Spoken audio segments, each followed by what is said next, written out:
Hey guys, welcome back to another GTA Online video. My name is Saintsfan, and today we got another drip feed vehicle. The Ruiner ZZ-8 released today in GTA Online. In this video, we'll be going over if it's any good, if you should buy it. It is pretty expensive for a muscle car, and there is actually one flaw, major flaw, I would say, that you should know before purchasing the vehicle. But before we do get to that, let's quickly run through the Newswire like we always do. Let's see what's actually happening this week in GTA Online. Let's see if there's anything good. So the first thing they actually added was a couple of new free mode events. Now these aren't anything major. I believe the payout is only like 25K.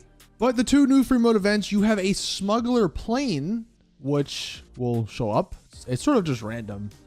And then you'll also have smuggler caches. So that's kind of cool. It's always good to add more things to the free mode. As far as the vehicles in Simeon's works or dealership, we have these 5, yet some interesting ones.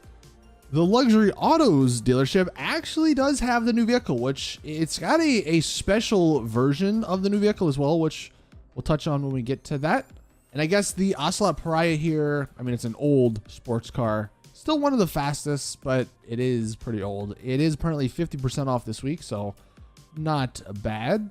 Of course, you have your HSW time trial stuff on the new consoles. The bonuses this week, let's see. MC Clubhouse contracts will land you an extra 50%, so not bad. And actually an additional 200K.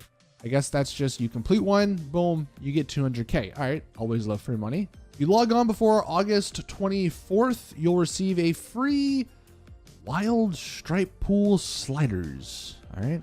And I guess they're still doing this. If you complete any sort of business sale, you'll get the Apple Ear Pods for free. 2 times money's on land races, as you can see, and air races. And I guess it's actually as far as like the money. So nothing really crazy as far as the money goes. As far as discounts, I mean, we have Test Ride and all these other vehicles, the Rapid GT Classic on the podium. Discounts, here we go. If you're looking to change clubhouses, they're 40% off. Biker jackets are 50% off. Okay. Anything else? The Sultan Classic is 40% off. And, okay, nothing. I mean, the Vortex isn't a terrible bike. Interesting. Now, actually, this part right here is probably the most interesting part of this Newswire. Next week in GTA Online, there's good news for Sprunk and Nicola loyalists looking to rep their brand. Plus, Lamar needs your help locating his missing product. There's a new weapon to uncover, and much more. So it actually looks like maybe they're just going to release a bunch of the drip fed content at once. The Sprunk and Nicola, that's sort of like the purple versus green alien. They're just trying to do that again, but this time Sprunk versus Nicola. If Lamar's got some stuff happening, that's cool. Of course, the M16 though is coming next week. So yeah, that's probably the most exciting thing that they mentioned here in this Newswire. They also say much more. What does that mean? We don't know, but it's pretty interesting. Now let's get back to the vehicle, because this is an interesting vehicle. I think you're either going to love this vehicle or you're going to hate it. Let's start off with the price heading into game. Comes in at about 1.2-ish mil. Which honestly is pretty expensive for like a muscle car. I mean, it's pretty in line with all the other vehicles they've been adding, but still it's quite a lot for what you're getting. Now, I did mention that the Luxury Autos dealership has a special variant of it. If we take a look at it, it does cost slightly more. I think it's like 1.3-ish mil on here because it's got some different customization options. However, this one actually comes with no spoiler at all. So if for whatever reason you want to buy this car and you don't want a spoiler, just buy it from the dealership. I think there's a way to glitch the spoiler off of it, but I'm not entirely sure how that works. Maybe you could look into that, I guess, if you really wanted it, but it's probably easier just to buy it off of the dealership. Now, as for the vehicle, let's, of course, as always, start with the customization. This thing has a lot of customization options. They're just nothing like spectacular. A lot of the customization options, there's just like, you know, the primary version of it, the secondary version of it, and like a carbon version of it. We're just going to speed through this as always. I mean, there's like 20 front bumper options, but I think it's more of like the splitter on the bottom. It's not really a bumper. The rear bumper has some cool options, I will say. The exhaust has some kind of unique options. The one real disappointing part for me on this vehicle is the liveries. The liveries are just terrible, in my opinion. If you wanted to put flames, you got that, but all the other ones are kind of very lackluster. Or it's just stripes, which is on every vehicle, I feel. There's only a primary and a secondary color option as well, so you can't change like the interior color, which is again another disappointing part. You have some decent roof options. You kind of can make some unique looks to this vehicle. The hood, if you wanted it to go back to sort of like a standard hood and not the nostrils that you see, you can do that as well. But yeah, I guess overall, as far as customization goes, there's quite a lot, but it's just decent. If you don't like the stock version, you're probably not going to like much of the customization. You're not going to be able to change it too much as far as that goes. Again, there's also a bunch of spoiler options, and there's a way to glitch the spoiler off, but if you did want that no spoiler option, again, just go with the luxury dealership. It costs a little bit more, and it's probably just easier to do it that way. So as far as customization goes, I mean, you get a decent amount, I guess, for a muscle car, but it's not going to be like Benny's-esque. Now, moving into the handling and the top speed and all that, that's where the major flaw is. Before you purchase this vehicle, you need to know one specific thing. This vehicle is super slow. The top speed is not terrible. It's the acceleration that's just abysmal. And look, it's a muscle car. Maybe that's to be expected. But I don't think many people are going to have like super fun driving this vehicle around in free mode.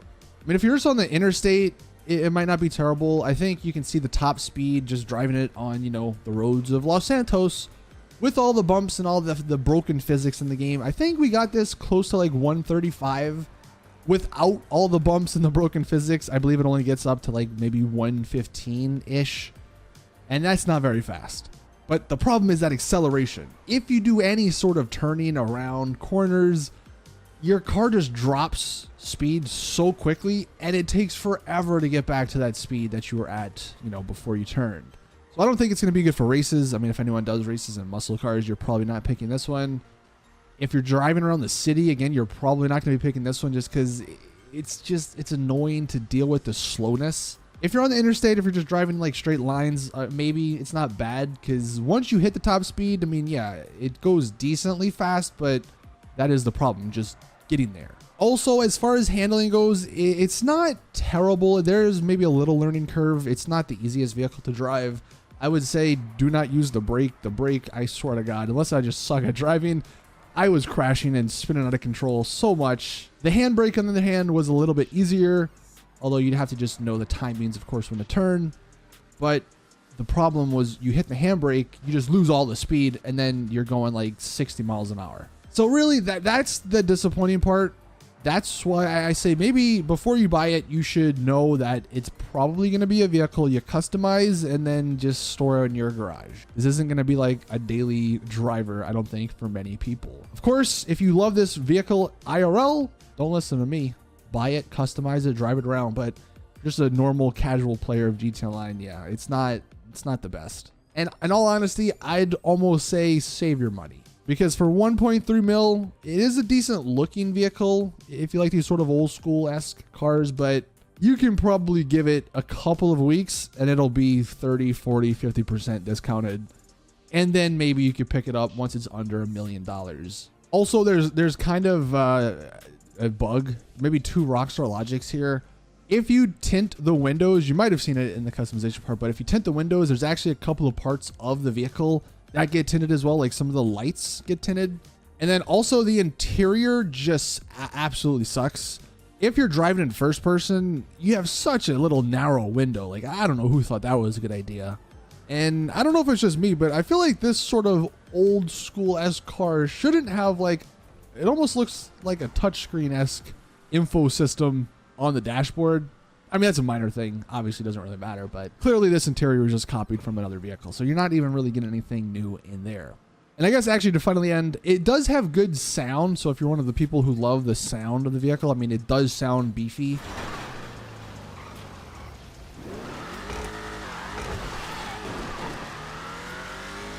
But one of the other parts, one of the other negatives I've seen a lot of people say is the headlights. It's not like the IRL version. there's no pop-up headlights, and people were pretty disappointed by that. So yeah, overall, I would say not really a good vehicle to pick up. Next week's going to be pretty solid. Next week should be the Camaro. So it looks like that's actually going to be the good week. We're going to get the Camaro, we're going to get the M16, and a bunch of those other free mode things were actually mentioned in the Newswire. So I just save your money until then. But that's going to do it for the video. Thank you guys for watching. Let us know your thoughts on the Ruiner ZZ-8. Do you think it's any good or not? Anyway, thank you guys for watching. Please drop the video a like if you enjoyed. Subscribe for more GTA content. And as always, I'll see you all in the next one.